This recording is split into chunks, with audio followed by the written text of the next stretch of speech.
One of the phenomenons that social media has really, just sort of shone the light on is cheating scandals. Hi, my name is Dr. Natalie Jones. I'm a licensed therapist.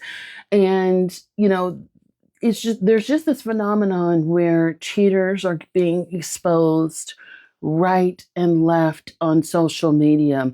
And social media is pretty much like a third party to a relationship for a lot of people, especially the younger generation and youngers, I mean like 20s and 30s, where you know people's business is being put out literally on Front Street. There's videos, there's photos and things like that. And I think one of the nuances that it really sort of introduces into the relationship that maybe we didn't have prior to social media is it's like now everybody knows.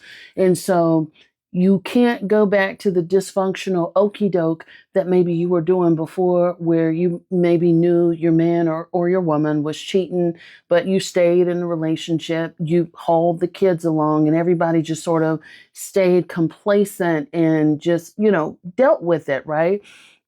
So social media makes it so that, like, when the cheating scandal is exposed, now your employers know, now your friends know, your church or your community, everybody knows. And so it's like, if you've got kids, now you got to take your kids to school.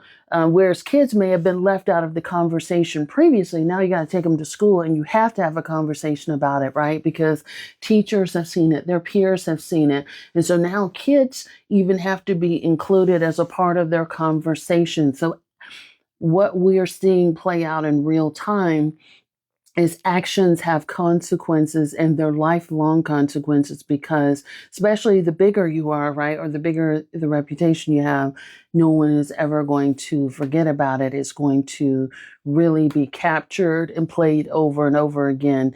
You may even get fired from your job as a part of that consequence, is what we've seen with, certain cheaters, right? Like, oh my gosh, cheating being played on jumbotrons, people being called out at concerts and things like that. But you have to now include your children as part of the conversation, or at least they should be, now that, their peers and, things like that, there's consequences for them as well. Even though there were consequences for them before, I think a lot of people silently cut their children out of the conversation just so they can go back to being in a relationship. Now your mama is a part of that conversation, your daddy, your siblings, everybody is a part of that conversation. And now you have people also that don't know you, who have their pitchforks ready for you as well, because what's happening is you're activating vicarious trauma through other people who have maybe experienced cheating as well. And now they're activated. And now you reminded them of so and so who cheated on them, right? And so now they're ready to go to bat too, because it's not right. And so now you have these villagers behind you that also make you want to give a person the consequences. And if you're not ready to stand on business and terminate that relationship, unfortunately, they've got their pitchforks ready for you too. So I would say that, also part of it is also now a consequence is that social media is making people rethink having to stand on business, because it's real easy to get on social media and flex for the gram, flex for the talk, flex for the Facebook and threads and all the other things like that. But when it comes down to standing on business, what you going to do, as the young people say? And if you don't do it, then people don't want to hear what you got to say. People are ready to be out with you and block you and all this other kind of stuff, because you're not serious, this and that. So there's all these like these stepping stone consequences, right? And it almost becomes like a backlash if you don't stand on business. And don't let the person that you cheated on be, America's sweetheart or somebody that, really has a big club and that people really care about. Man, you're going to be eating those crumbs for forever.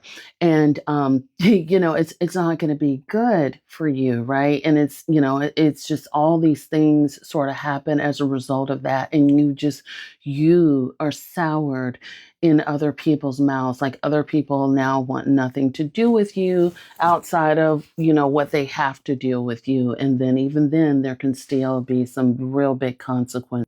Cheating is no longer a private matter which you can resolve at home. It is now on display for the world to see exactly what you are dealing with, and for the world to have a judgment, and for the world to have a say. And when you do stand on business, and there are consequences and repercussions for a cheater's actions, what tends to happen is, you know, the world backs you up, but also, too, the cheater, you have now officially brought shame into the equation. And so now the cheater is officially ashamed for their actions. And again, that doesn't go away overnight. And then, that's something that, had this happened without social media, cheaters, a lot of times, what they'll tend to do is they'll carry on business as usual, not really concerned about it, not really worried about it, getting their ego boost and things like that. But now you have officially shone the light on what's happened, and they can't just move on business as usual. And so shame is now a part of that equation. Their reputation is put on the line. So there is also that. So it's a really interesting phenomenon that we've been seeing here as of recent, with all of these things sort of playing out on social media. Thanks so much. Hope this helps. Like, comment, follow, and share. And subscribe to the newsletter if you want to hear more from me and what I've got going on next. Thanks so much.